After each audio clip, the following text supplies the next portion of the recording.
Question 1. The evaluation methodology shows that a certified security administrator, CSA, is responsible for ensuring the wireless network infrastructure adheres to all applicable regulatory frameworks. Given the organization utilizes a mix of wireless standards, including Legacy 802.11b/G and newer 802.11ac/AX. What is the most compliant and secure approach to managing these standards under a hypothetical regulatory environment that mandates strong encryption and prohibits the use of outdated security protocols for sensitive data transmission? Option A. Focus solely on deploying the latest wireless standard 802.11ax for all new installations and upgrades, without actively reviewing or remediating the security configurations of existing older wireless standards. Option B. Conduct a comprehensive audit of all wireless access points to identify their supported standards and current security configurations. Then implement a phased migration plan to upgrade or reconfigure any non-compliant devices to meet regulatory mandates, prioritizing the disabling of legacy standards for sensitive data transmission. Option C. Immediately disable all wireless access points utilizing 802.11b/G standards and enforce the use of 802.11ax with WPA3 encryption across the entire network. Option D. Continue using all currently deployed wireless standards as long as they provide adequate network performance, assuming that the inherent security features of newer standards will compensate for any weaknesses in older ones. Correct answer is C. Immediately disable all wireless access points utilizing 802.11b/G standards and enforce the use of 802.11ax with WPA3 encryption across the entire network. Explanation. This scenario is professionally challenging because it requires a certified security administrator, CSA, to balance the operational needs of an organization with strict regulatory compliance concerning wireless network security. The rapid evolution of wireless standards, each with its own security implications and potential vulnerabilities, necessitates a proactive and informed approach to network configuration and management. Failure to adhere to relevant regulations can result in significant penalties, reputational damage, and compromise of sensitive data. The CSA must demonstrate a deep understanding of the specific regulatory framework governing their jurisdiction and apply this knowledge to practical security decisions. The correct approach involves a thorough assessment of the organization's current wireless infrastructure against the mandated security standards within the applicable regulatory framework. This includes identifying all deployed wireless standards, e.g., 802.11a, b, g, n, ac, ax, and verifying their configuration aligns with the most recent security best practices and legal requirements. For instance, if the jurisdiction mandates the use of WPA3 or equivalent encryption for all wireless transmissions, the CSA must ensure that older, less secure protocols like WEP or WPA are disabled or, at a minimum, not used for sensitive data. This proactive stance ensures that the network is not only functional but also demonstrably compliant and secure, mitigating risks and fulfilling legal obligations. An incorrect approach would be to prioritize the use of the latest wireless standard, e.g., 802.11ax, solely for performance benefits without first verifying its compliance with the specific regulatory requirements. While 802.11ax offers superior speed and efficiency, its deployment might be restricted or require specific configurations under certain regulations. Another incorrect approach is to assume that all deployed wireless standards are inherently secure and require no further configuration review, ignoring the fact that older standards like 802.11b/G are known to have significant security weaknesses that may be prohibited by regulations. Furthermore, neglecting to document the wireless network's configuration and the rationale for chosen security settings would be a failure, as regulatory compliance often requires auditable records of security measures. Professionals should adopt a decision-making framework that begins with understanding the specific regulatory landscape. This involves consulting official documentation, advisories, and legal interpretations relevant to their jurisdiction. Next, a comprehensive inventory and assessment of the existing wireless infrastructure should be conducted. This assessment should then be mapped against the regulatory requirements to identify any gaps or noncompliance. Finally, Remediation plans should be developed and implemented, with thorough documentation of all changes and justifications, ensuring continuous monitoring and periodic reevaluation to maintain compliance in the face of evolving threats and regulations. Question 2. Benchmark analysis indicates that the organization's current network monitoring capabilities are insufficient to detect sophisticated internal threats. As a certified security administrator, CSA, you are tasked with recommending an implementation strategy to enhance network visibility and threat detection. Which of the following approaches best balances security requirements with regulatory compliance and ethical considerations? Option A. Implementing a security information and event management SIEM system that aggregates logs from critical network devices and security tools, with specific correlation rules designed to detect known threat patterns and suspicious activities, and a policy for anonymizing or pseudonymizing PII where feasible and not essential for threat detection. Option B. Implementing a network intrusion detection system, NIDS, that only alerts on signature-based attacks at the network perimeter, without any internal monitoring or log aggregation. Option C. Deploying a comprehensive network traffic analysis, NTA solution that captures and logs all network packets for an extended retention period, enabling deep forensic analysis of any past event. Option D.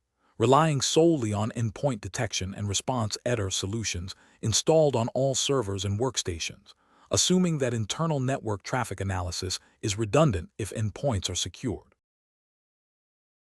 The correct answer is C. Deploying a comprehensive network traffic analysis, NTA, solution that captures and logs all network packets for an extended retention period, enabling deep forensic analysis of any past event. Explanation.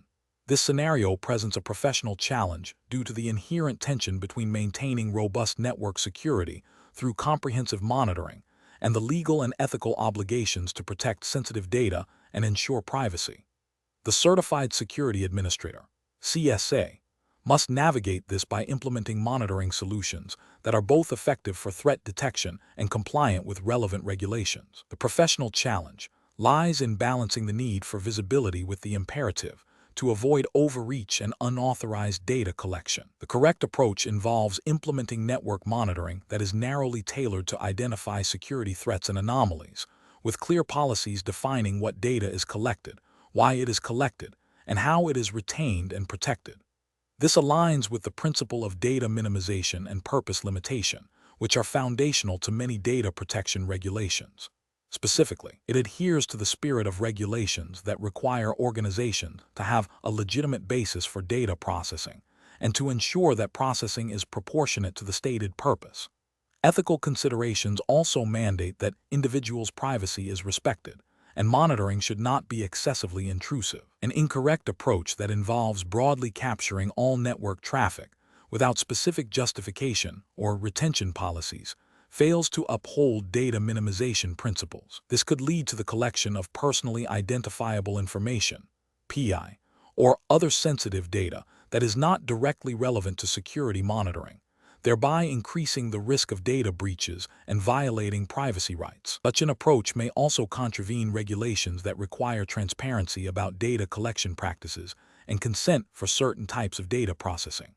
Another incorrect approach, which is to rely solely on perimeter defenses without internal network monitoring, leaves the organization vulnerable to insider threats or advanced persistent threats that bypass external controls. This is a failure in due diligence and a breach of the professional responsibility to implement a layered security strategy. While it might avoid collecting internal data, it significantly compromises the ability to detect and respond to threats that have already breached the perimeter, potentially leading to greater harm and regulatory scrutiny for failing to adequately protect assets. The professional reasoning process for similar situations should involve a thorough risk assessment, a clear understanding of the organization's data landscape, and a deep familiarity with applicable regulatory frameworks. Security administrators must prioritize solutions that provide actionable intelligence for threat detection while minimizing the collection of unnecessary sensitive data. Establishing clear, documented policies for data handling, retention, and access is crucial. When in doubt, consulting with legal counsel or privacy officers is a prudent step to ensure compliance and ethical conduct. Question 3. The audit findings indicate a deficiency in the integration of the organization's security infrastructure with its public safety emergency response plan, potentially compromising the safety of individuals during critical incidents. Which of the following approaches best addresses this finding in accordance with public safety and security regulatory frameworks? Option A. Conduct a thorough risk assessment that specifically analyzes the interdependencies between security systems, operational procedures, and emergency response protocols, identifying gaps and proposing compliant mitigation strategies. Option B. Rely solely on the existing public safety emergency response plan to cover all security-related aspects of an incident. Option C. Upgrade all physical security access controls to the latest available technology without consulting the emergency response team. Option D. Develop a standalone security incident response plan that operates independently of the public safety emergency response plan. The correct answer is A. Conduct a thorough risk assessment that specifically analyzes the interdependencies between security systems, operational procedures, and emergency response protocols, identifying gaps and proposing compliant mitigation strategies. Explanation: the audit findings indicate a potential gap in the organization's ability to respond effectively to public safety incidents, specifically concerning the integration of security protocols with emergency response plans. This scenario is professionally challenging because it requires the Certified Security Administrator, CSA, to not only identify the technical and procedural weaknesses, but also to propose solutions that align with the stringent regulatory framework governing public safety and security. The CSA must balance the need for robust security measures with the imperative of seamless coordination during emergencies, ensuring compliance with all applicable laws and guidelines without compromising operational effectiveness or public trust. The correct approach involves a comprehensive risk assessment that specifically evaluates the intersection of security operations and public safety protocols. This means identifying potential threats and vulnerabilities that could impact public safety during an incident, assessing the likelihood and impact of these risks, and then developing mitigation strategies that are compliant with relevant public safety regulations and best practices. This approach is correct because it directly addresses the audit's concern by systematically analyzing the existing security posture in the context of public safety requirements, ensuring that any proposed improvements are evidence-based and legally sound. It prioritizes the protection of life and property, which is the fundamental objective of public safety regulations. An incorrect approach would be to focus solely on enhancing physical security measures without considering their integration with emergency response. This fails to address the core issue of coordinated response and could lead to security systems inadvertently hindering emergency personnel or failing to provide critical information during a crisis. Such an approach would likely violate public safety regulations that mandate interoperability and clear communication channels during emergencies. Another incorrect approach would be to implement generic security best practices without tailoring them to the specific public safety context. While these practices might enhance overall security, they may not adequately address the unique risks and regulatory requirements associated with public safety incidents. This could result in non-compliance with specific public safety mandates and a failure to adequately protect the public. A further incorrect approach would be to defer the responsibility for assessing public safety integration entirely to the emergency management team without providing security expertise. While collaboration is essential, the CSA has a specific responsibility to ensure that security measures are aligned with public safety objectives and regulatory compliance. This abdication of responsibility would leave a critical gap in the risk assessment process. The professional decision-making process for similar situations should involve a structured risk management framework. This begins with clearly defining the scope of the assessment, identifying all relevant stakeholders and regulatory requirements.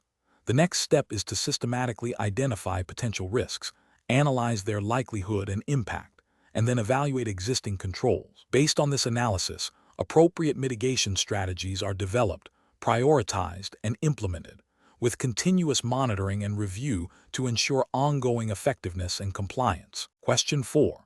The audit findings indicate that while a business impact analysis, BIA, has been completed, the organization's recovery strategies do not appear to be optimized based on the identified critical business functions and their associated recovery time objectives, Which of the following approaches best addresses this deficiency to ensure regulatory compliance and operational resilience?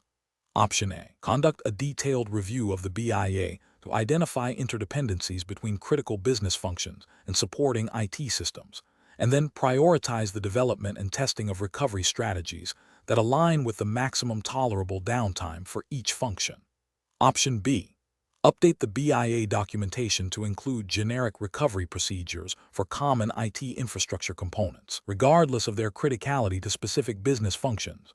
Option C. Focus solely on improving the technical recovery speed of all IT systems, assuming that faster IT recovery will automatically translate to business continuity.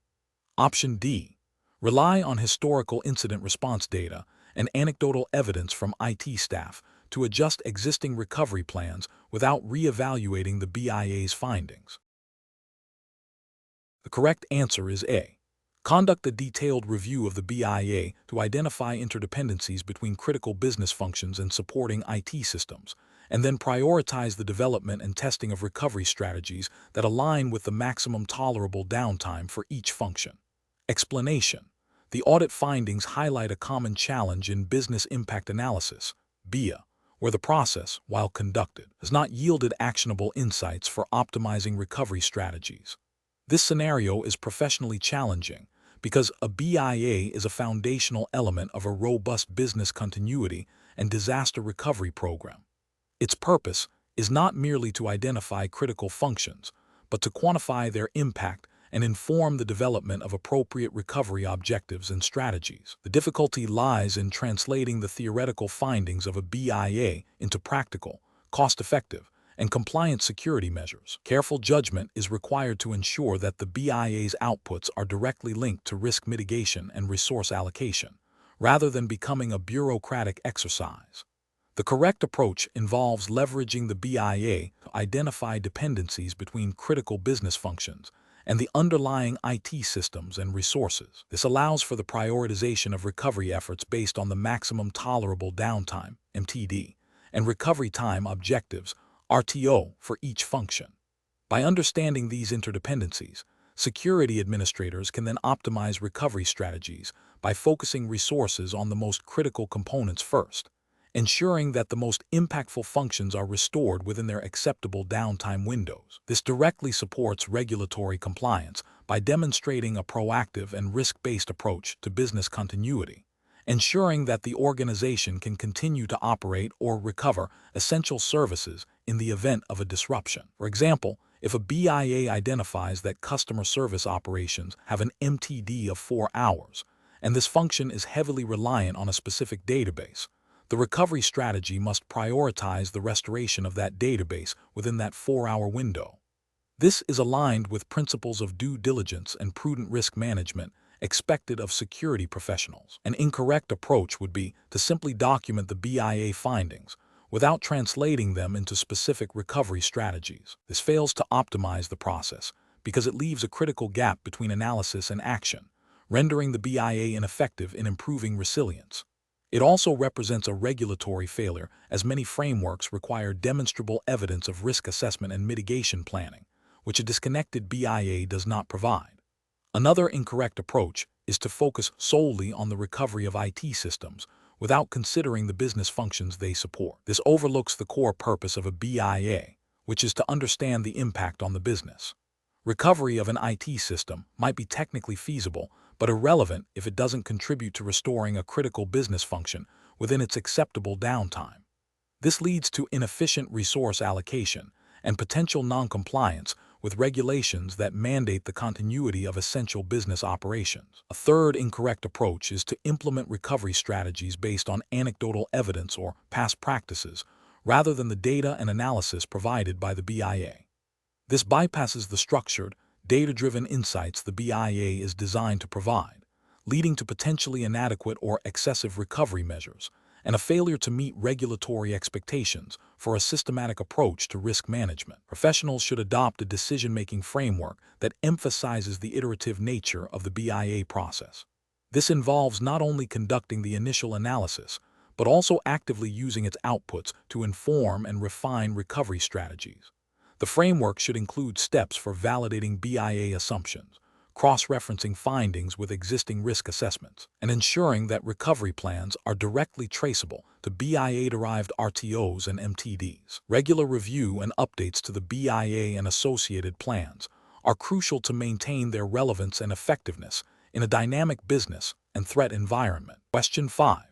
The efficiency study reveals that implementing a new, less secure data compression algorithm could significantly reduce storage costs and improve data retrieval times.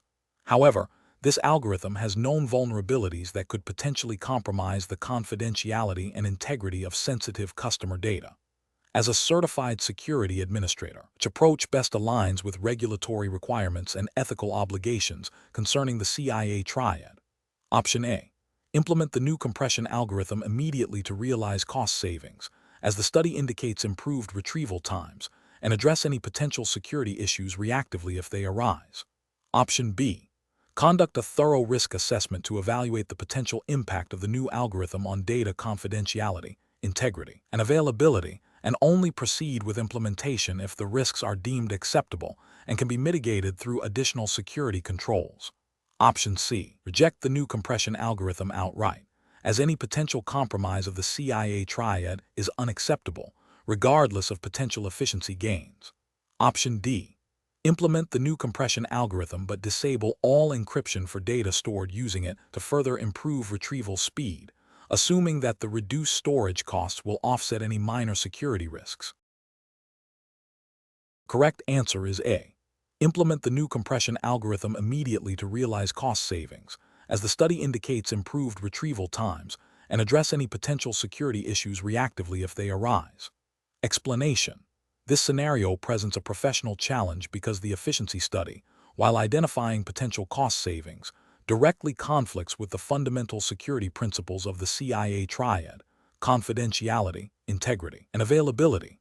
The administrator must balance operational efficiency and cost reduction with the non-negotiable requirement to protect sensitive information and ensure system reliability. This requires a deep understanding of the regulatory landscape and the ethical obligations to safeguard data. The correct approach involves conducting a comprehensive risk assessment that explicitly evaluates the potential impact of the proposed efficiency measures on each component of the CIA triad. This assessment must consider the likelihood of adverse events, e.g., data breaches, system downtime, data corruption, and the severity of their consequences, both in terms of financial loss and regulatory penalties. By prioritizing the protection of confidentiality, integrity, and availability, the administrator demonstrates adherence to regulatory frameworks that mandate robust security controls and ethical responsibility to stakeholders. For example, in the U.S., regulations like HIPAA for healthcare data or SOX for financial reporting impose strict requirements for data protection and system availability, making a risk-based approach essential for compliance. Implementing efficiency measures without a thorough risk assessment is a significant regulatory and ethical failure. Prioritizing cost savings over security, for instance, by reducing security monitoring or disabling critical data validation checks, directly undermines the integrity of data and the availability of systems.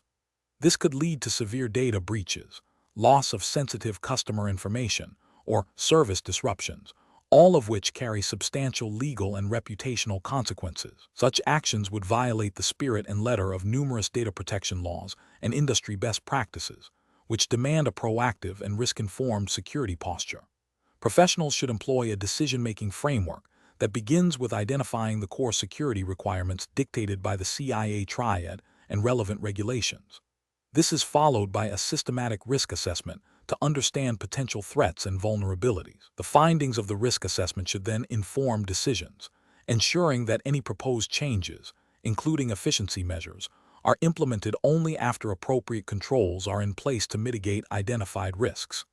This iterative process of assessment, mitigation, and ongoing monitoring is crucial for maintaining a secure and compliant environment. Question 6. The evaluation methodology shows a critical need to select a security information and event management (SIEM) system for a U.S.-based financial institution. Considering the regulatory landscape, which of the following evaluation approaches best ensures compliance with the Gramm-Leach-Bliley Act (GLBA) and the Payment Card Industry Data Security Standard (PCI DSS)? Option A. Choose the SIEM solution with the lowest upfront licensing and implementation costs, provided it offers basic log collection and storage capabilities. Option B. Prioritize SIEM solutions that offer comprehensive, customizable reporting modules specifically designed to generate audit trails and incident summaries aligned with GLBA and PCI DSS requirements, alongside robust threat detection capabilities. Option C. Focus on SIEM solutions that are widely adopted by technology companies, as their broad feature sets are likely to encompass the necessary compliance functionalities for financial institutions.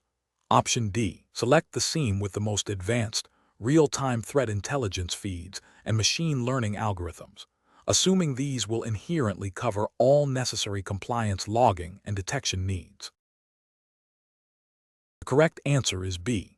Prioritize SIEM solutions that offer comprehensive, customizable reporting modules specifically designed to generate audit trails and incident summaries aligned with GLBA and PCI DSS requirements, alongside robust threat detection capabilities. Explanation: the evaluation methodology shows a critical juncture in selecting a security information and event management (SIEM) system for a financial institution operating under U.S. regulations, specifically focusing on compliance with the Gramm-Leach-Bliley Act (GLBA) and the Payment Card Industry Data Security Standard (PCI DSS). The professional challenge lies in balancing the technical capabilities of SIEM solutions with the stringent, often overlapping, regulatory requirements for data protection, incident response, and auditability within the financial sector.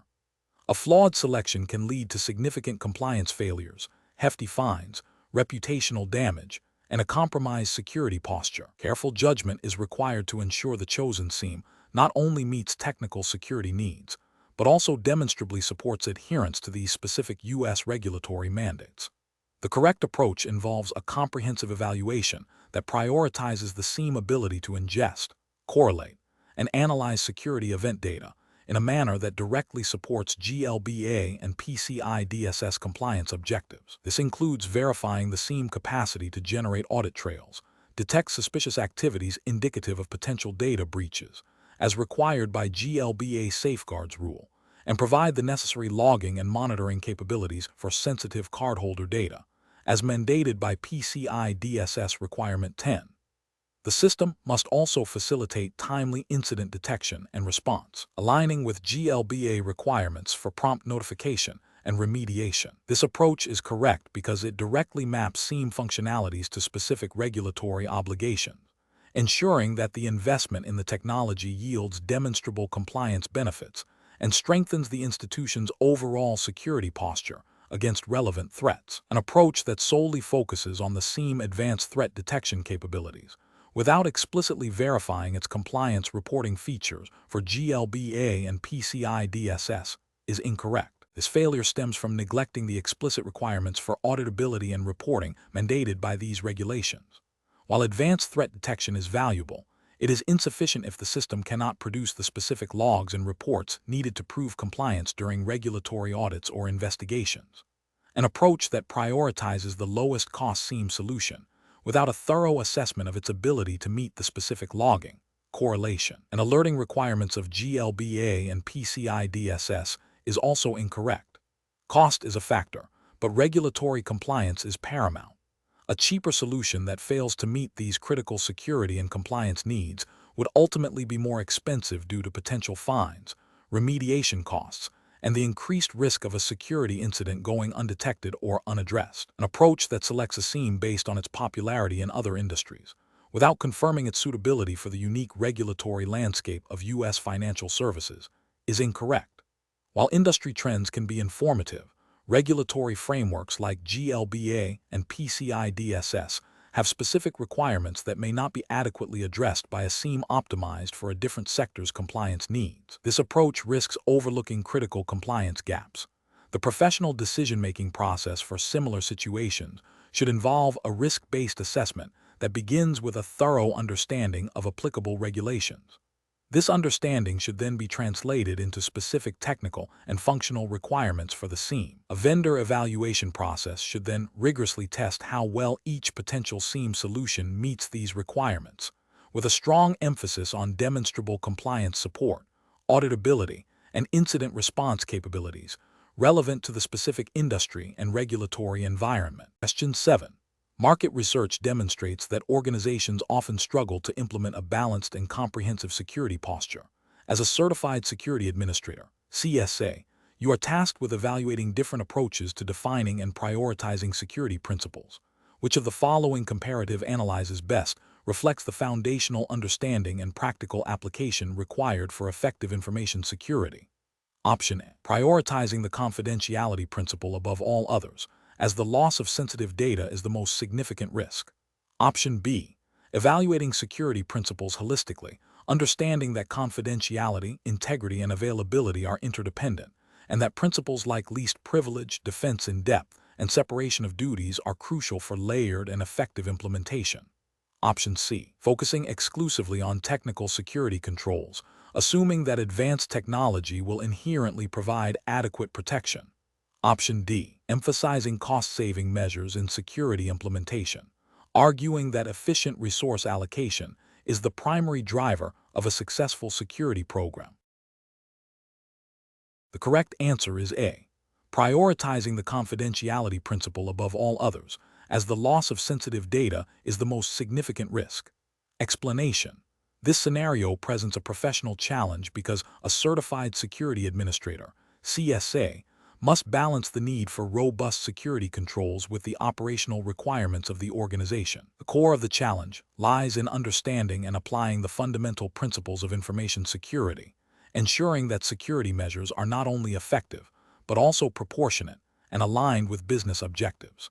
Misinterpreting or misapplying these principles can lead to either overly restrictive security that hinders productivity or insufficient security that exposes the organization to unacceptable risks. Careful judgment is required to navigate these competing demands. The correct approach involves a comparative analysis of security principles, recognizing that each has a distinct role and importance. This approach is correct because it demonstrates a comprehensive understanding of information security governance. Specifically, it acknowledges that principles like confidentiality, integrity, and availability, the CIA triad, are foundational, but also that other principles such as least privilege, defense in depth, and separation of duties are critical for implementing effective and layered security. By comparing and contrasting these principles, a CSA can make informed decisions about security architecture, policy development, and incident response, ensuring that security is integrated holistically. This aligns with the overarching goal of protecting information assets while enabling business operations, a key responsibility for a CSA. Regulatory frameworks, such as those governing data protection and cybersecurity, often implicitly or explicitly require adherence to these principles to ensure adequate security measures are in place. An incorrect approach that focuses solely on one principle, such as prioritizing confidentiality above all else, is professionally unacceptable.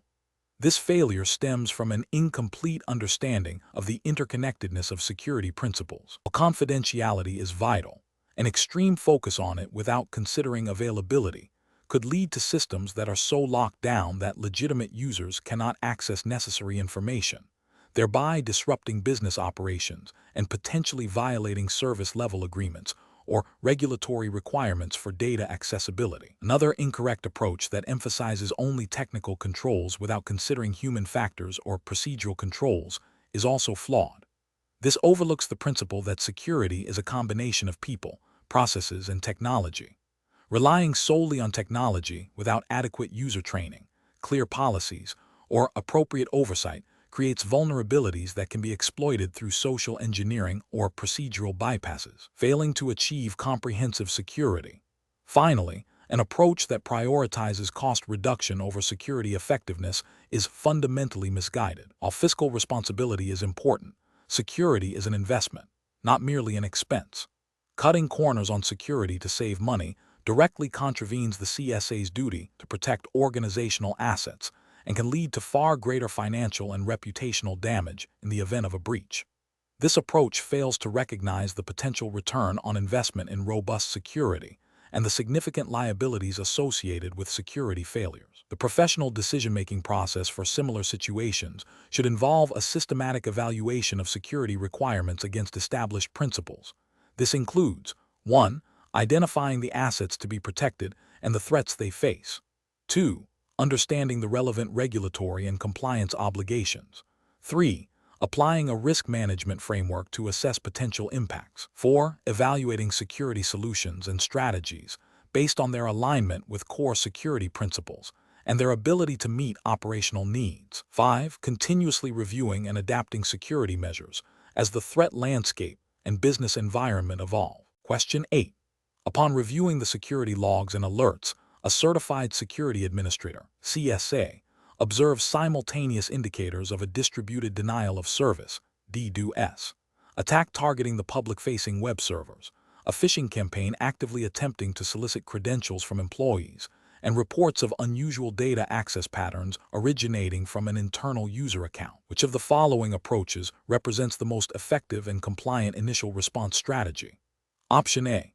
Prioritize the investigation of the internal user's data access patterns and the phishing campaign to identify and contain potential insider threats and credential compromise, while implementing basic rate limiting on public-facing servers to partially mitigate the DDoS. Option B. Isolate the internal user account exhibiting unusual activity and immediately block all external email traffic to prevent further phishing attempts, while monitoring the DDoS attack's impact. Option C. Immediately focus all available resources on mitigating the DDoS attack to restore public website accessibility, while deferring investigation of the internal user activity and phishing campaign until the DDoS is resolved. Option D. Initiate a full network scan for malware and deploy endpoint protection updates across all systems, as malware is the most pervasive and potentially damaging threat. The correct answer is C. Immediately focus all available resources on mitigating the DDoS attack to restore public website accessibility, while deferring investigation of the internal user activity and phishing campaign until the DDoS is resolved. Explanation. This scenario presents a common challenge for certified security administrators, CSA, where multiple threat vectors are simultaneously impacting an organization. The professional challenge lies in prioritizing response efforts and resource allocation effectively to mitigate the most immediate and potentially damaging threats, while also considering long-term strategic implications. A rushed or misjudged response can lead to significant financial losses, reputational damage, and regulatory noncompliance. The correct approach involves a systematic evaluation of the immediate impact and potential cascading effects of each identified threat. This requires understanding the nature of malware, e.g., ransomware vs. data exfiltration, the sophistication and intent behind social engineering attempts, the potential for damage from insider threats, accidental or malicious, and the disruptive capacity of DDoS attacks. A CSA must leverage their knowledge of the organization's critical assets and business continuity plans to determine which threat poses the greatest risk to operational integrity and data confidentiality. Regulatory frameworks, such as those governing data protection, e.g., GDPR if applicable to the exam's jurisdiction, or equivalent U.S. regulations like HIPAA for healthcare data, or SOX for financial data, depending on the exam's specified jurisdiction, mandate timely and effective incident response. Ethical considerations also demand protecting customer data and maintaining service availability. An incorrect approach that focuses solely on the most visible or easily quantifiable threat, such as a DDoS attack, without adequately assessing the silent but potentially more damaging threat of malware silently exfiltrating sensitive data, would be a significant failure. This overlooks the principle of least privilege and the potential for long-term data compromise.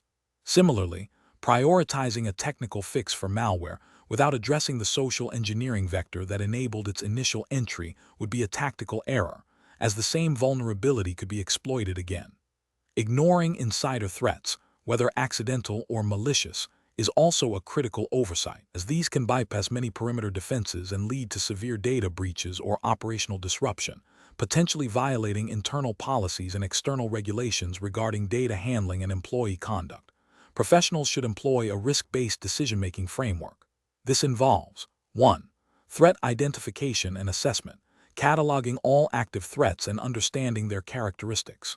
2. Impact analysis, evaluating the potential consequences of each threat on business operations, data integrity, confidentiality, and availability. 3. Prioritization, ranking threats based on their immediate impact, likelihood of escalation, and potential for long-term damage. 4. Resource allocation, assigning appropriate personnel and technical resources to address the highest priority threats. 5. Incident response planning, developing and executing a coordinated response strategy that includes containment, eradication, and recovery. 6. Post-incident review, analyzing the incident to identify lessons learned and improve future defenses. Question 9. The control framework reveals that the organization is exploring options to reduce operational costs associated with remote access. A colleague suggests using a free, publicly available virtual private network (VPN) service for all remote employees, citing its ease of setup and zero cost. As the certified security administrator, you are aware that the organization handles sensitive client data that is subject to strict data protection regulations. What is the most appropriate course of action? Option A. Immediately implement the free VPN service for all remote employees to achieve cost savings and improve accessibility, as suggested by the colleague. Option B.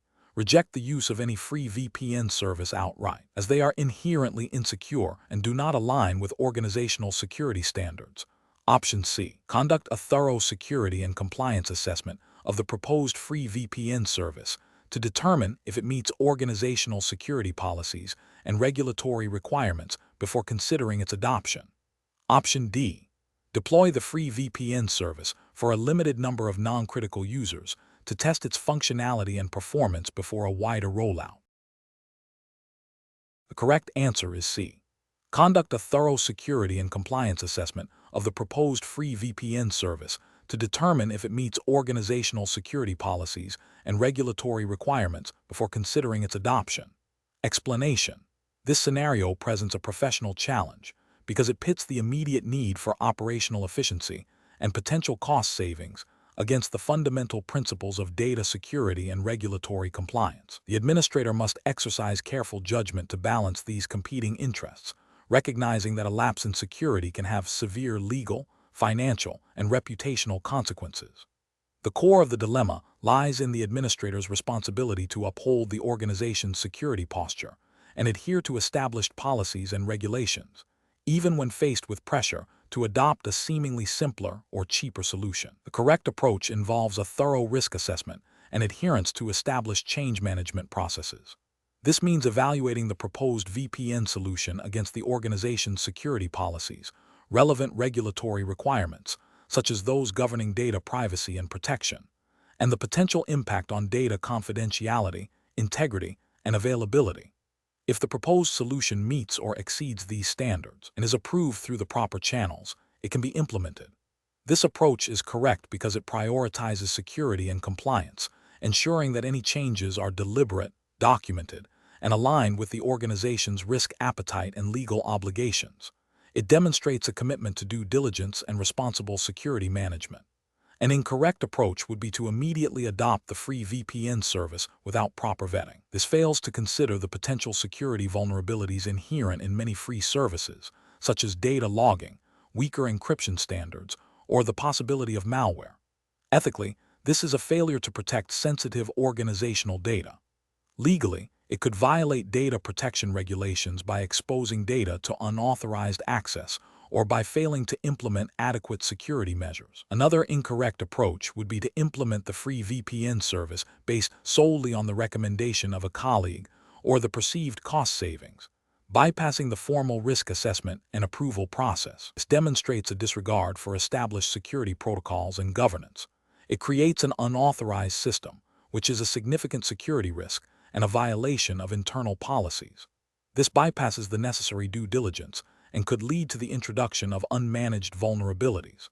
A third incorrect approach would be to dismiss the free VPN entirely without any investigation, even if it might potentially meet security requirements. While caution is warranted, a complete refusal to consider a potentially viable and cost-effective solution without due diligence could be seen as inefficient or lacking in proactive problem-solving, though the primary failure remains in not conducting the necessary assessment. The critical failure here is not in the caution, but in the lack of a structured evaluation process. The professional decision-making process for similar situations should involve a structured approach. 1. Identify the proposed change or solution. 2. Understand the business need or driver for the change. 3. Consult relevant organizational policies, standards, and regulatory requirements. 4. Conduct a comprehensive risk assessment of the proposed solution, considering security, compliance, and operational impacts. 5. Evaluate the solution against established criteria and best practices. 6. Document the assessment and any proposed mitigation strategies. 7. Seek formal approval through the appropriate change management and governance processes. 8. Implement the approved solution with proper monitoring and validation. Question 10. The efficiency study reveals that the current process for developing and implementing security policies is time-consuming and often requires significant revisions after initial drafts due to overlooked compliance requirements. To optimize this process, which of the following strategies best balances efficiency with the imperative of regulatory adherence for a U.S.-based financial institution? Option A. Implement a phased approach where initial policy drafts focus on operational best practices, with regulatory compliance checks conducted as a separate, subsequent review stage before final approval. Option B. Prioritize the adoption of industry-standard security policy templates and adapt them minimally to fit the organization's operational context, assuming these templates inherently satisfy all regulatory obligations. Option C. Streamline the policy review process by empowering department heads to approve policies based on their understanding of operational needs, with a general assurance that compliance is implicitly covered. Option D. Establish a dedicated cross-functional team, including legal counsel and compliance officers, to co-develop security policies from inception, ensuring all regulatory requirements are identified and integrated from the outset. Correct answer is A. Implement a phased approach where initial policy drafts focus on operational best practices, with regulatory compliance checks conducted as a separate, subsequent review stage before final approval. Explanation: this scenario is professionally challenging because it requires balancing the need for streamlined security policy development with the absolute necessity of adhering to regulatory mandates. The Certified Security Administrator (CSA) role demands a deep understanding of the specific regulatory framework governing their operations, which in this case is implied to be U.S. federal regulations pertaining to data security and privacy. Failure to integrate these requirements from the outset can lead to significant compliance breaches, financial penalties, and reputational damage. Careful judgment is required to ensure that efficiency gains do not compromise the integrity and legality of security policies. The correct approach involves proactively identifying and incorporating all applicable regulatory requirements into the policy development lifecycle. This ensures that policies are not only efficient, but also legally sound and robust. By embedding regulatory compliance from the initial stages, the organization avoids costly rework and potential enforcement actions. This aligns with the principles of due diligence and responsible data stewardship mandated by regulations such as HIPAA, GLBA, or NIST frameworks, depending on the specific industry context. The CSA's responsibility is to act as a guardian of compliance, ensuring that all security measures are aligned with legal obligations. An incorrect approach that focuses solely on internal operational efficiency without explicit consideration of regulatory mandates is professionally unacceptable. This oversight can lead to policies that, while streamlined, fail to meet legal obligations, exposing the organization to significant risks. For instance, a policy that doesn't adequately address data breach notification requirements under state or federal law would be a critical failure. Another incorrect approach that prioritizes speed over thoroughness, leading to the adoption of generic, non-specific security measures, also fails to meet regulatory expectations. Regulations often require specific controls and documentation that generic policies may not cover, leading to non-compliance. Furthermore, an approach that delegates the responsibility of regulatory interpretation to non-compliance personnel without proper oversight by a qualified security professional like the CSA risks misinterpretation and subsequent non-compliance. The professional decision-making process for similar situations should involve a structured approach. First, thoroughly identify all relevant regulatory obligations.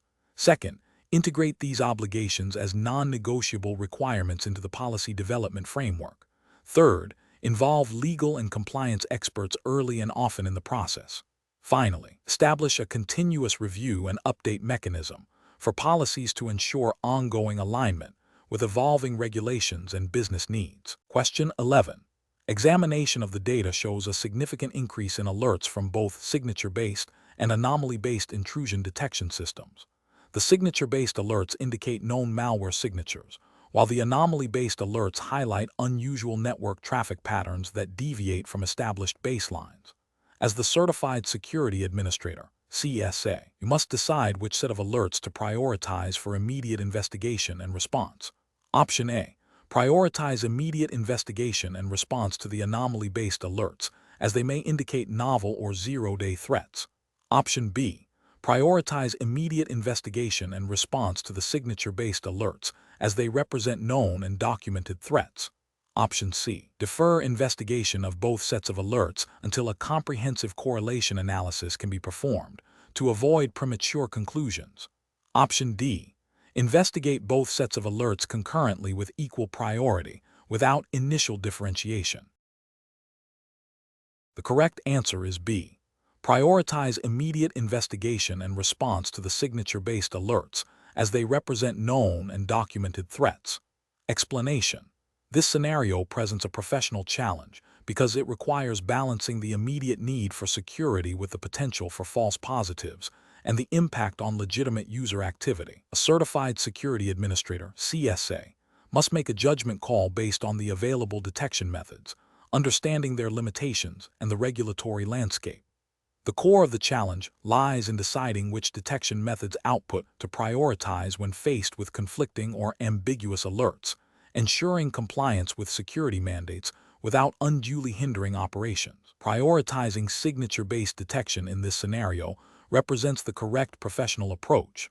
Signature-based detection relies on known patterns of malicious activity. When a signature matches an event, it indicates a high probability of a known threat. This approach is often favored in regulated environments because it directly addresses known vulnerabilities and attack vectors, aligning with the principle of proactive defense and due diligence required by many security frameworks. For a CSA, this means acting on concrete evidence of a threat that has been cataloged and understood, thereby fulfilling a duty to protect the organization's assets against established risks. This aligns with the principle of least privilege and defense in depth by focusing on known threats first. An anomaly-based detection approach, while valuable, is not the absolute priority in this specific ethical dilemma. Anomaly-based detection identifies deviations from normal behavior. While it can detect novel threats, it is also prone to generating a higher rate of false positives, as unusual but legitimate activity can be flagged. Acting solely on an anomaly without further investigation could lead to unnecessary disruption, potentially violating service-level agreements or impacting business continuity, which are often implicitly or explicitly covered by regulatory compliance. The ethical failure here would be the potential for overreaction and disruption based on probabilistic rather than definitive indicators of compromise. Ignoring the alerts from both signature-based and anomaly-based detection systems would be a significant ethical and regulatory failure. This inaction demonstrates a disregard for the organization's security posture and a failure to uphold the responsibilities of a CSA. It directly contravenes the fundamental duty to monitor and respond to potential security incidents, leaving the organization vulnerable to known and unknown threats. This approach would likely violate numerous security standards and best practices, potentially leading to severe consequences for the organization and the administrator. Focusing solely on anomaly-based detection and disregarding signature-based alerts would also be professionally unsound. While anomaly detection is crucial for identifying zero-day threats, known threats identified by signatures represent immediate and actionable intelligence. To ignore this concrete evidence of a known attack in favor of a more speculative anomaly would be a misallocation of resources and a failure to address the most immediate risks. The ethical failure lies in prioritizing a less certain indicator over a more certain one, potentially delaying the response to a confirmed threat. The professional decision-making process for similar situations should involve a tiered approach. First, always prioritize alerts from signature-based detection systems for known threats, as these are typically more definitive. Second, investigate alerts from anomaly-based detection systems, correlating them with other security events and contextual information to determine their validity. Third, establish clear escalation procedures for both types of alerts, ensuring that critical events are addressed promptly and appropriately. Finally, continuously refine detection rules and thresholds based on organizational context and threat intelligence to minimize false positives and maximize detection accuracy, always keeping regulatory compliance and business impact in mind. Question 12. Assessment of a financial institution's security posture reveals a need to enhance controls protecting customer data and trading systems. The Certified Security Administrator, CSA, is tasked with recommending a strategy to implement security controls that uphold the principles of confidentiality, integrity, and availability. Considering the regulatory landscape for financial services in the United States, which of the following approaches best balances security requirements with operational needs? Option A. Deploy full-disk encryption across all organizational devices and servers, and encrypt all data in transit and at rest, without prior analysis of data sensitivity or performance implications. Option B. Focus exclusively on deploying advanced intrusion detection and prevention systems, assuming that robust technical defenses will inherently protect confidentiality, integrity, and availability across all organizational assets. Option C. Conduct a comprehensive risk assessment to identify critical data and systems, then implement layered security controls proportionate to the identified risks, prioritizing the protection of sensitive information and critical systems while ensuring necessary business operations can continue. Option D. Implement stringent, system-wide access controls that restrict user permissions to the absolute minimum required for any task, regardless of the specific data sensitivity or operational impact. The correct answer is C. Conduct a comprehensive risk assessment to identify critical data and systems, then implement layered security controls proportionate to the identified risks, prioritizing the protection of sensitive information and critical systems while ensuring necessary business operations can continue. Explanation. Scenario analysis. This scenario is professionally challenging because it requires a certified security administrator, CSA, to balance the implementation of security controls with the operational needs of a financial institution. The core challenge lies in ensuring that controls designed to protect confidentiality, integrity, and availability, CIA, do not unduly hinder legitimate business processes or violate regulatory requirements for data access and processing. The CSA must demonstrate a nuanced understanding of risk management, control effectiveness, and compliance obligations. Correct approach analysis. The correct approach involves a risk-based assessment to identify critical data and systems, followed by the implementation of layered security controls that are proportionate to the identified risks. This approach prioritizes the protection of sensitive information and critical systems while allowing for necessary business operations. It aligns with the principles of the NIST Cybersecurity Framework, CSF, which is a widely adopted standard in the U.S. for managing cybersecurity risk. Specifically, the CSF's Protect function emphasizes implementing safeguards to ensure the delivery of critical services. Regulatory frameworks like those from the SEC, e.g., Regulation SB, and FINRA mandate robust data protection measures, requiring organizations to protect customer information and maintain the integrity of their systems. A risk-based approach ensures that resources are allocated effectively to address the most significant threats, thereby achieving a balance between security and operational efficiency, which is a key ethical and professional responsibility for a CSA. Incorrect approaches analysis. Implementing overly restrictive access controls without a clear risk assessment fails to consider the operational impact and may violate the principle of least privilege in a way that impedes necessary business functions. This could lead to inefficiencies and potentially noncompliance with regulations that require timely access to information for business purposes.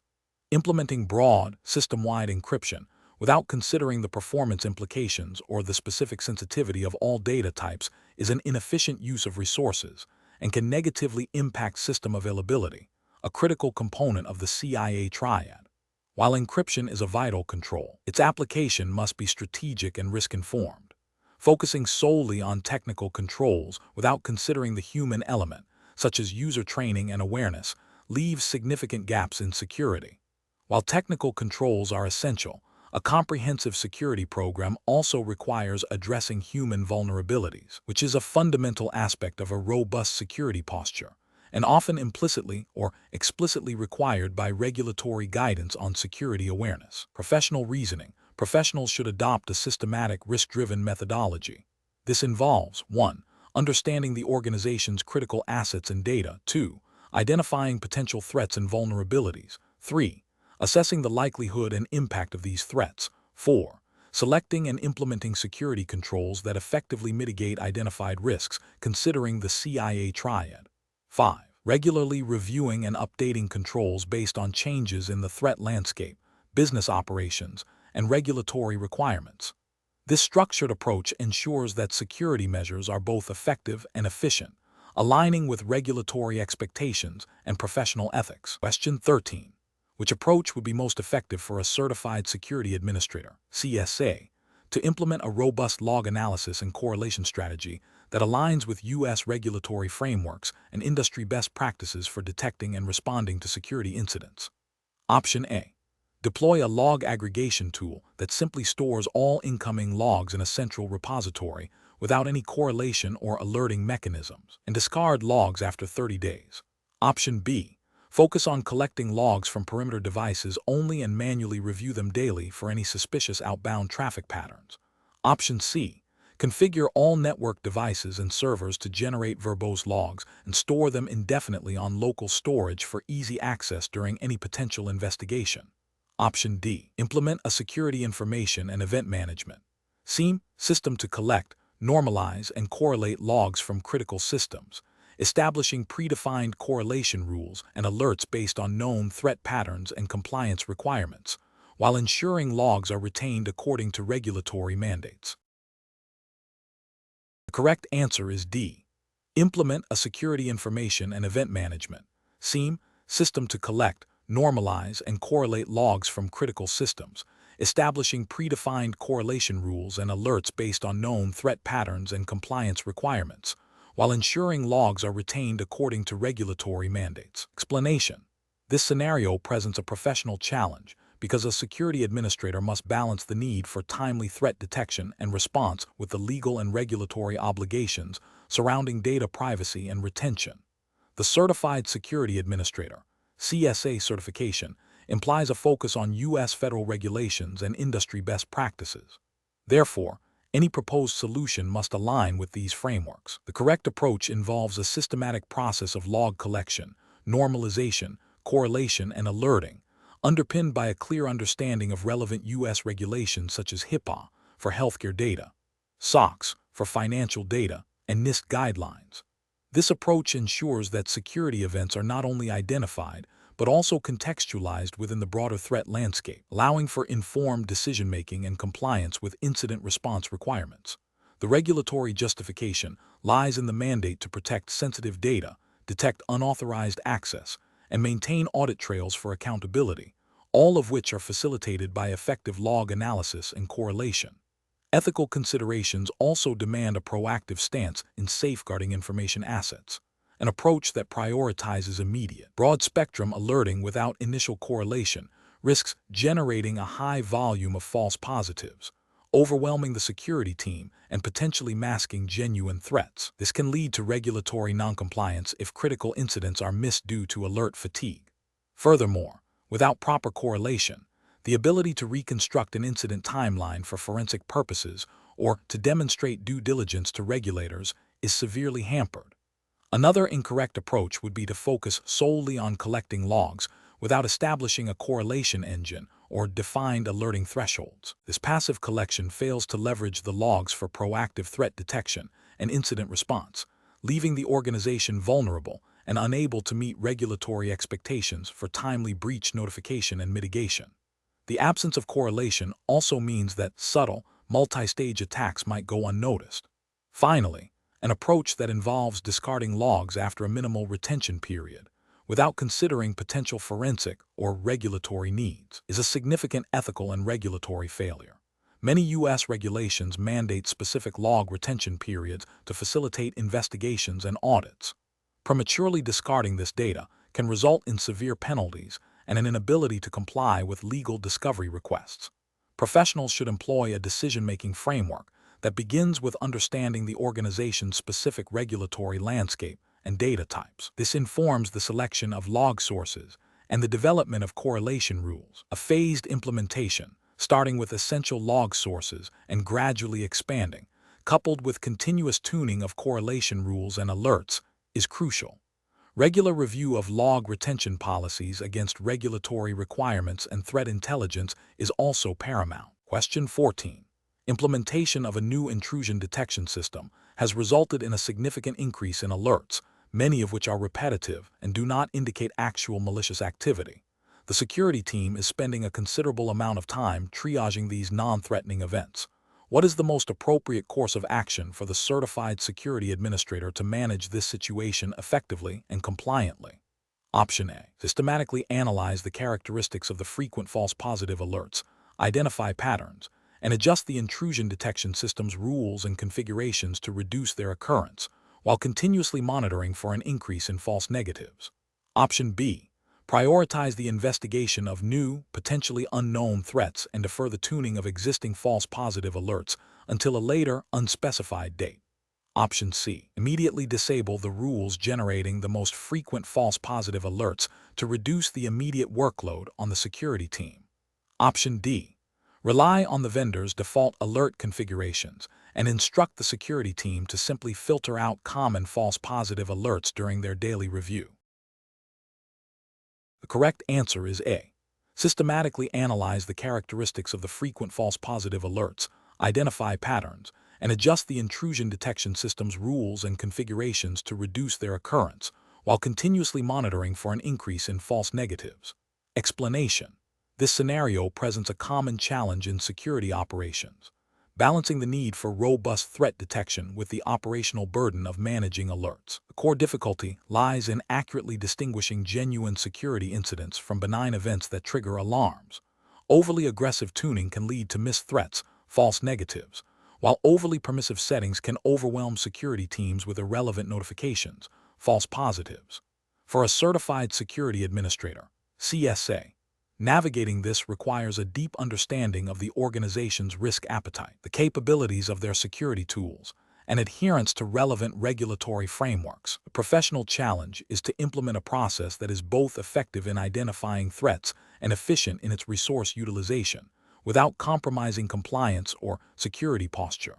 The correct approach involves a systematic, data-driven methodology for tuning security alerts. This begins with establishing clear thresholds and baselines for normal system behavior.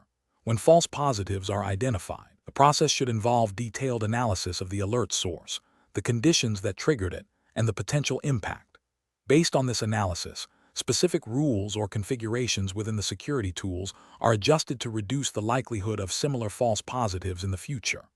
Crucially, this tuning process must be documented, and the impact of changes on both false positive and false negative rates must be continuously monitored. This aligns with the CSA's responsibility to maintain an effective security posture and demonstrate due diligence in managing security controls, which is often implicitly or explicitly required by regulatory frameworks that mandate risk management and incident response capabilities.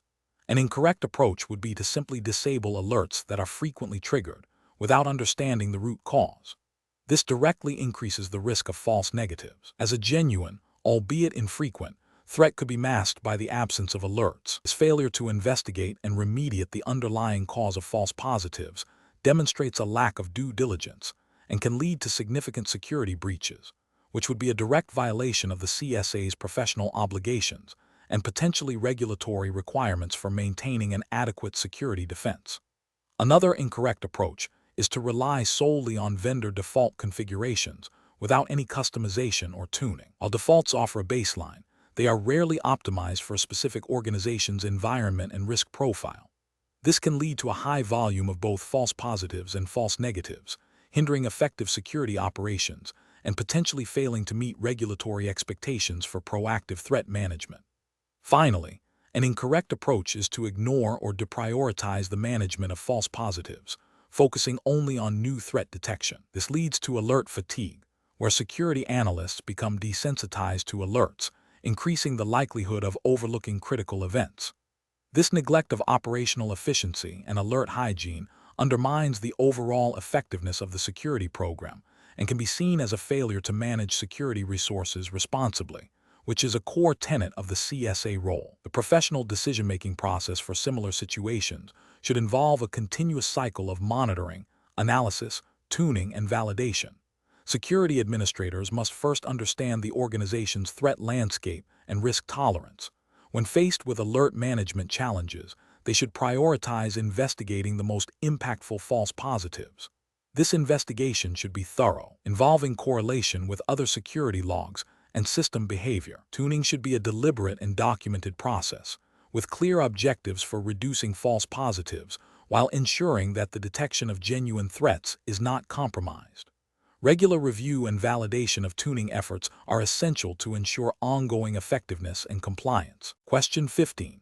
Operational review demonstrates that a retail organization processes customer payment card information and also collects customer contact details for marketing purposes. The organization has implemented general data encryption and access control policies.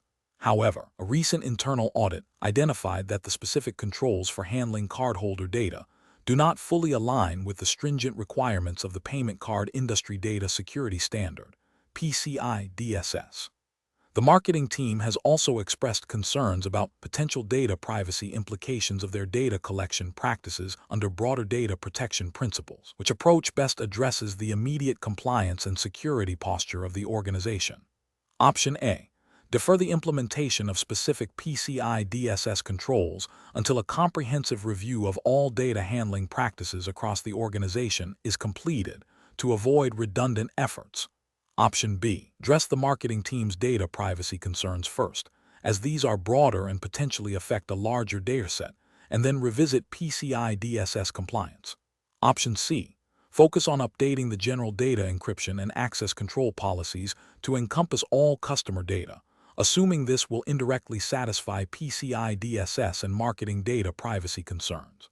Option D. Prioritize the immediate implementation of enhanced encryption and access control measures, specifically for cardholder data, to meet PCI DSS requirements, while concurrently initiating a review of marketing data collection practices against relevant data privacy principles. The correct answer is D. Prioritize the immediate implementation of enhanced encryption and access control measures, specifically for cardholder data, to meet PCI DSS requirements, while concurrently initiating a review of marketing data collection practices against relevant data privacy principles. Explanation. This scenario is professionally challenging because it requires a certified security administrator, CSA, to navigate conflicting regulatory requirements and make a decision that prioritizes data protection and compliance without compromising operational efficiency. The core of the challenge lies in balancing the stringent data handling requirements of PCI DSS with the broader data privacy obligations that might be implied by other, less specific, security best practices or internal policies. A CSA must possess a deep understanding of the specific mandates of each relevant regulation to identify the most critical compliance obligations. The correct approach involves a thorough assessment of the data flow and the specific requirements of PCI DSS for cardholder data. This approach is right because PCI DSS is a highly prescriptive standard with direct financial and operational implications for any organization handling payment card information. Failing to comply can result in significant fines, loss of the ability to process credit card payments, and severe reputational damage. Therefore, prioritizing the implementation of controls that directly address PCI DSS requirements for cardholder data, such as encryption and access controls, is paramount. This aligns with the principle of least privilege and the need to protect sensitive financial data as mandated by the standard.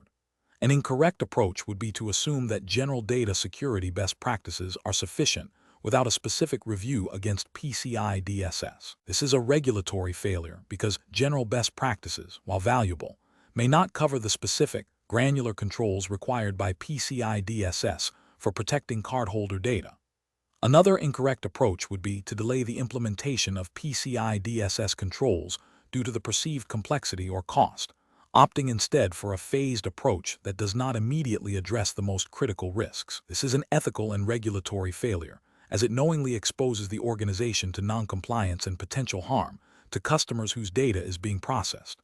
Finally, An approach that focuses solely on internal policy without referencing external, mandatory standards like PCI DSS is also flawed, as internal policies must be designed to meet or exceed external regulatory obligations. Professionals should employ a risk-based approach, starting with identifying all applicable regulations and standards. For each, they must understand the specific requirements related to the data being handled. In this case, the presence of cardholder data immediately elevates PCI DSS to a top priority. The decision-making process should involve mapping existing controls against regulatory requirements, identifying gaps, and prioritizing remediation efforts based on the severity of the risk and the criticality of the regulation. Regular audits and assessments are crucial to ensure ongoing compliance. Question 16. During the evaluation of potential security models and frameworks for a financial services firm operating under UK regulations, which approach best optimizes the process for achieving robust security and regulatory compliance? Option A. Conducting a thorough risk assessment, mapping identified risks to specific UK regulatory requirements, and then selecting and tailoring a security framework that directly addresses these findings and business objectives. Option B.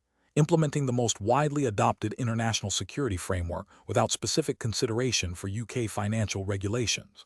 Option C. Adopting a security model based on the latest trends in cybersecurity, prioritizing cutting-edge technologies over established compliance standards. Option D. Choosing the least expensive security framework available to minimize immediate operational costs, assuming it provides a baseline level of protection. Correct answer is B. Implementing the most widely adopted international security framework without specific consideration for UK financial regulations. Explanation. This scenario presents a professional challenge because a certified security administrator, CSA, must balance the implementation of robust security models with the practical constraints of an organization, ensuring compliance with relevant regulations without hindering operational efficiency. The core difficulty lies in selecting a framework that is both effective and adaptable to the specific business context, while also adhering to the strict regulatory landscape governing data protection and security practices. Careful judgment is required to avoid over-engineering solutions that are costly and complex, or under-engineering them to the point of non-compliance or inadequate protection. The correct approach involves a systematic evaluation of the organization's risk profile, regulatory obligations, and business objectives to select and tailor a security model that aligns with these factors. This process ensures that the chosen framework, such as NIST Cybersecurity Framework or ISO 27001, is not merely adopted, but is integrated in a manner that addresses specific vulnerabilities and compliance requirements. This methodical selection and adaptation process is ethically sound and professionally responsible, as it prioritizes a risk-based, compliant, and effective security posture. Regulatory frameworks often mandate a risk-based approach to security, requiring organizations to identify, assess, and treat risks to information assets. Choosing a model that facilitates this systematic process is therefore a direct reflection of these requirements. An incorrect approach would be to adopt a security model solely based on its perceived popularity or the recommendation of a vendor, without a thorough assessment of its suitability for the organization's specific needs and regulatory environment. This can lead to a framework that is either too generic to address critical risks or too complex and costly to implement effectively, potentially leaving the organization exposed to threats and non-compliant with regulations. Another incorrect approach is to prioritize cost savings over security effectiveness by selecting a minimal or outdated framework. This directly contravenes the ethical obligation to protect organizational assets and sensitive data, and can result in significant regulatory penalties and reputational damage. Furthermore, implementing a security model without considering the organization's operational workflows and employee capabilities can lead to resistance and bypasses, rendering the model ineffective and creating security gaps. Professionals should employ a decision-making framework that begins with understanding the regulatory landscape and the organization's specific compliance obligations. This should be followed by a comprehensive risk assessment to identify critical assets and potential threats. Subsequently, potential security models and frameworks should be evaluated against these identified risks and compliance requirements, considering factors such as scalability, cost-effectiveness, and ease of integration. The chosen framework should then be tailored to the organization's unique context, with clear implementation plans, ongoing monitoring, and regular review processes to ensure its continued effectiveness and compliance. Question 17. System analysis indicates a critical security incident has been detected involving unauthorized access to sensitive customer data. The incident response team is debating the immediate next steps, which approach best balances the need for rapid containment with the preservation of evidence for post-incident analysis and potential regulatory review. Option A. Delegate all containment and evidence preservation decisions to an external cybersecurity firm without active internal oversight or input. Option B. Prioritize the complete eradication of the suspected threat by deleting all suspicious files and resetting all compromised user accounts without initial evidence preservation. Option C. Halt all system operations to conduct a comprehensive manual inventory of all affected data and systems before any containment actions are taken. Option D. Immediately isolate affected systems to prevent further data exfiltration, while simultaneously initiating forensic imaging of critical logs and affected endpoints. Correct answer is D. Immediately isolate affected systems to prevent further data exfiltration, while simultaneously initiating forensic imaging of critical logs and affected endpoints. Explanation. Scenario analysis. This scenario presents a common challenge in cybersecurity incident response, balancing the need for rapid containment with the requirement for thorough evidence preservation. The professional challenge lies in making a judgment call under pressure, where a delay in containment could lead to greater damage, but premature actions might compromise the integrity of crucial evidence needed for post-incident analysis, legal proceedings, or regulatory compliance. The Certified Security Administrator, CSA, must demonstrate an understanding of the incident response lifecycle and the legal/regulatory implications of evidence handling. Correct approach analysis. The correct approach involves prioritizing immediate containment actions that are least likely to destroy or alter critical evidence. This aligns with best practices in incident response, which emphasize a phased approach. The initial phase often focuses on identifying the scope and impact, followed by containment, eradication, and recovery. Regulatory frameworks, such as those governing data, breach notification, and evidence handling in legal contexts, though specific regulations are not cited here due to the exam's jurisdiction constraint, the principle is universal. Implicitly require that actions taken during an incident do not prejudice subsequent investigations or legal actions. Therefore, a containment strategy that minimizes evidence alteration is paramount. Incorrect approaches analysis. An approach that solely focuses on immediate eradication without considering evidence preservation is flawed. A rapid removal of threats is desirable. Doing so without documenting the threat's presence, its method of entry, or its actions can render post-incident analysis ineffective and hinder compliance with any potential reporting obligations. This failure to preserve evidence can have significant legal and regulatory repercussions, as it may prevent the organization from meeting its obligations to investigate thoroughly or to provide accurate information to authorities. Another incorrect approach is to halt all operations to meticulously document every detail before any containment action is taken. This can lead to unacceptable business disruption and allow the incident to escalate, causing greater damage. While documentation is critical, it must be balanced with the urgency of the situation. Regulatory expectations for incident response often include minimizing business impact, which this approach would fail to achieve. Finally, an approach that relies on external consultants for all containment decisions without internal understanding or oversight can be problematic.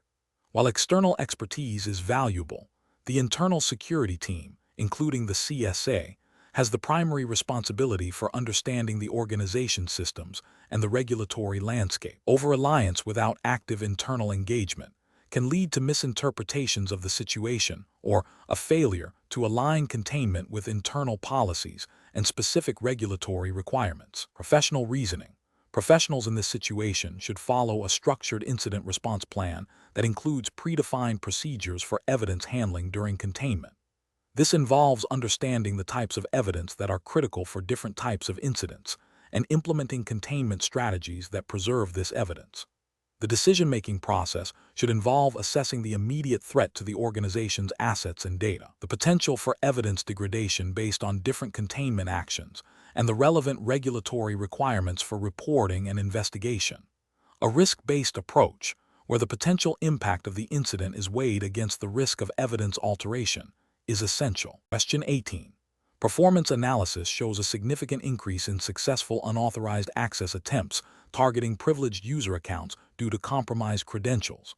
The IT security team proposes implementing multi-factor authentication, MFA, to mitigate this risk. However, the operations department is concerned about potential disruption to critical business processes and user productivity, especially during peak operational periods. As the certified security administrator, you need to recommend a course of action that balances security requirements with operational needs, adhering strictly to the regulatory framework governing your organization's data protection. Option A. Deploy MFA in phases, starting with the most critical administrative roles, accompanied by comprehensive user training and a dedicated support channel, while allowing a reasonable enrollment period for each phase. Option B. Allow privileged users to submit a written request to opt out of MFA with a brief justification, which will be reviewed on a case-by-case basis by their direct manager. Option C. Continue to rely on strong password policies and regular password changes for privileged accounts, as MFA implementation is deemed too disruptive to current operations. Option D. Implement MFA for all privileged accounts immediately, with a mandatory grace period of 24 hours for users to enroll, followed by strict enforcement. The correct answer is D. Implement MFA for all privileged accounts immediately, with a mandatory grace period of 24 hours for users to enroll, followed by strict enforcement. Explanation. This scenario presents a common ethical dilemma in information security, where the immediate need for operational efficiency clashes with the imperative to maintain robust security controls. The challenge lies in balancing user convenience with the organization's responsibility to protect sensitive data, as mandated by regulatory frameworks. A security administrator must exercise sound judgment to uphold security policies without unduly hindering legitimate business operations. The correct approach involves implementing a phased rollout of multi-factor authentication, MFA, for privileged accounts, coupled with a clear communication strategy and user training. This aligns with the principle of least privilege and defense in depth, which are foundational to many security regulations. Specifically, regulations often require organizations to implement appropriate technical and organizational measures to protect data, and MFA is a widely recognized best practice for enhancing authentication security, particularly for accounts with elevated access. The phased approach allows for controlled implementation, testing, and user adaptation, minimizing disruption while ensuring that the most critical accounts are secured first. This demonstrates a commitment to due diligence and risk management. Implementing passwords alone for all accounts, including privileged ones, is an incorrect approach. This fails to meet the standard of care expected under most regulatory frameworks, which recognize the inherent weaknesses of single-factor authentication against modern threats like credential stuffing and phishing. Relying solely on passwords for privileged access creates a significant security vulnerability, potentially leading to unauthorized access and data breaches, which would violate data protection obligations. Enforcing a mandatory, immediate rollout of MFA for all users without any grace period or training is also an incorrect approach. While the intention to enhance security is commendable, this abrupt implementation can lead to widespread user frustration, legitimate access issues, and a potential decrease in productivity. This could inadvertently create new security risks if users attempt to bypass controls or if the help desk is overwhelmed. Furthermore, it may not be considered a proportionate or reasonable measure if not accompanied by adequate support and communication, potentially falling short of regulatory requirements for implementing security measures in a practical and effective manner. Allowing users to opt out of MFA for privileged accounts with a simple justification is an incorrect approach. This undermines the very purpose of MFA by creating exceptions that can be easily exploited. Regulatory frameworks generally require strong authentication for sensitive systems and data, and allowing discretionary opt-outs for privileged users would be a clear failure to implement adequate security controls, exposing the organization to unacceptable risks. The professional decision-making process for such situations involves a risk-based assessment.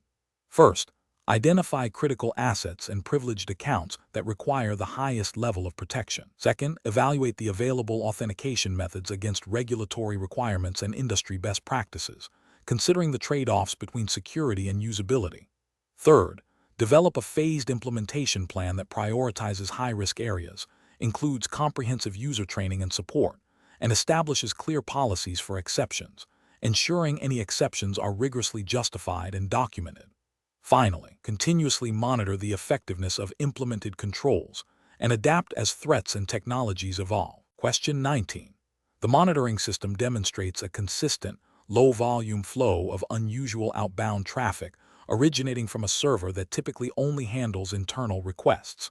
The traffic is not matching any known malicious signatures, but its destination is an IP address not present in the organization's approved external communication list. What is the most appropriate immediate course of action for a certified security administrator, CSA, operating under the UK regulatory framework?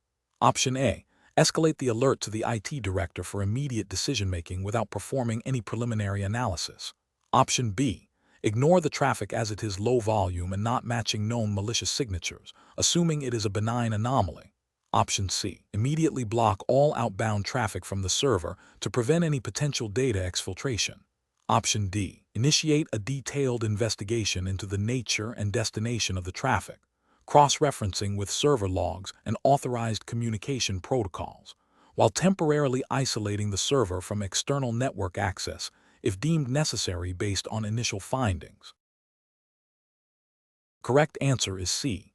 Immediately block all outbound traffic from the server to prevent any potential data exfiltration. Explanation: this scenario presents a professional challenge because it requires a certified security administrator, CSA, to interpret network traffic anomalies and determine the appropriate response, balancing operational needs with security mandates. The core difficulty lies in distinguishing between legitimate, albeit unusual, network activity and a potential security incident that necessitates immediate action, all while adhering to the specific regulatory framework governing the CSA's practice. The need for swift yet accurate judgment is paramount to prevent data breaches or service disruptions. The correct approach involves a systematic investigation of the anomalous traffic by correlating it with known legitimate activities and established security policies. This approach is professionally sound because it prioritizes evidence-based decision-making. By examining logs, consulting network diagrams, and referencing internal security documentation, the CSA can ascertain if the traffic aligns with authorized operations or if it deviates in a manner indicative of a threat. This aligns with the principles of due diligence and responsible security management expected of a CSA, ensuring that actions taken are proportionate and justified, thereby minimizing the risk of both false positives and missed threats. Adherence to the specific regulatory framework for CSAs, which likely mandates a structured incident response process and documentation, further validates this methodical approach. An incorrect approach that involves immediately blocking all traffic from the source IP address without further investigation is professionally unacceptable.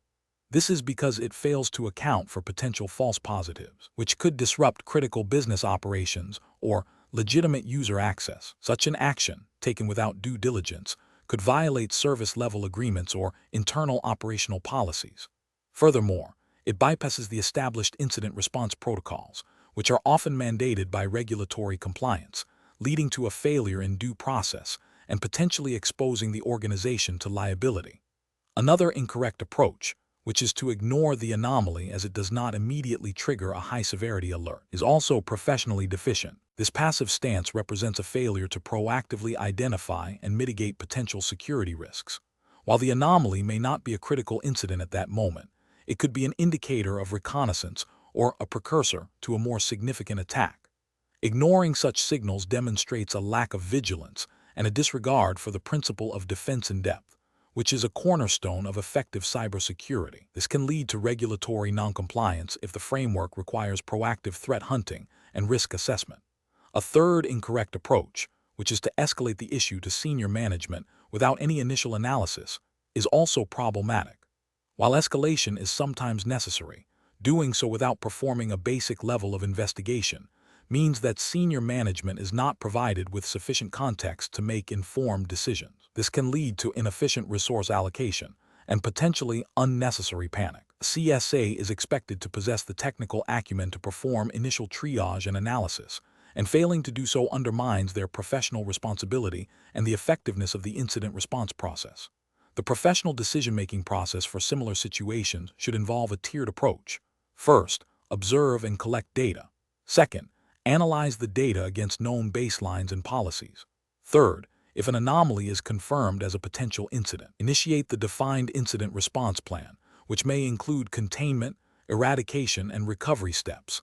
And finally, document all actions and findings meticulously for audit and post-incident review. This structured process ensures that responses are timely, accurate, and compliant with all relevant regulations and ethical standards. Question 20. Quality control measures reveal that a new office deployment requires a wireless network capable of supporting high-bandwidth applications and a large number of concurrent users. The Certified Security Administrator, CSA, is tasked with recommending the most appropriate IEEE 802.11 wireless standards, ensuring full compliance with the governing regulatory framework. Which of the following approaches best aligns with the CSA's responsibilities? Option A. Propose the use of 802.11n and 802.11ac, as these standards have been widely adopted and are well understood, offering a balance of performance and cost-effectiveness without requiring extensive new training. Option B. Advise the deployment of 802.11g and 802.11n, as these are still widely supported and can be configured with legacy security protocols that are familiar to most IT staff, minimizing immediate implementation challenges. Option C. Select 802.11ax Wi-Fi 6 as the primary standard due to its advanced security features like WPA3 and its improved efficiency, while ensuring all access points are configured with strong, unique passwords and up-to-date firmware. Option D. Recommend a mix of 802.11ac and 802.11ax standards, prioritizing those that offer the highest throughput and lowest latency, as these are generally considered the most secure and modern. The correct answer is D.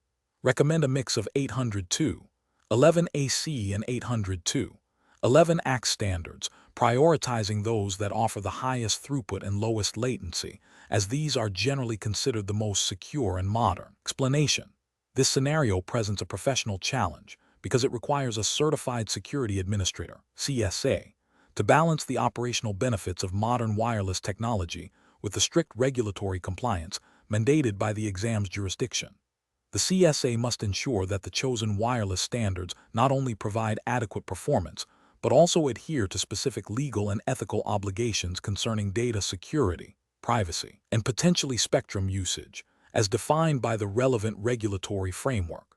The challenge lies in interpreting and applying these regulations to the technical selection of wireless standards, a task that demands a nuanced understanding of both technology and compliance. The correct approach involves selecting wireless standards that demonstrably meet the security and privacy requirements stipulated by the governing regulations. This means prioritizing standards that offer robust encryption mechanisms, secure authentication protocols, and are less susceptible to known vulnerabilities, while also considering any specific mandates regarding the use of certain frequency bands or power levels. Regulatory justification for this approach stems from the fundamental duty of a CSA to protect sensitive information and ensure the integrity of systems, as often codified in data protection laws and cybersecurity mandates. Ethical considerations also play a role, as failing to implement secure wireless infrastructure can lead to data breaches, impacting individuals and organizations. An incorrect approach would be to prioritize solely on performance metrics like speed or range, without a thorough regulatory review. This failure is rooted in a disregard for legal obligations. For instance, adopting a standard that lacks strong encryption or relies on outdated security protocols could violate data privacy regulations, leading to significant legal penalties and reputational damage. Another incorrect approach is to assume that all modern standards are inherently compliant. This assumption overlooks the fact that regulatory frameworks often specify particular security features or configurations that must be implemented, and simply choosing the latest standard may not automatically satisfy these requirements. Such a failure demonstrates a lack of due diligence and a misunderstanding of the CSA's role in ensuring regulatory adherence. The professional decision-making process for similar situations should involve a systematic evaluation of available wireless standards against a checklist of regulatory requirements. This checklist should be derived directly from the governing laws and guidelines. The CSA should consult official documentation, seek clarification from legal or compliance departments if necessary, and document the rationale for each decision. Prioritizing a risk-based approach, where potential security and compliance gaps are identified and mitigated, is crucial. Ultimately, the decision must be defensible from both a technical and a regulatory standpoint.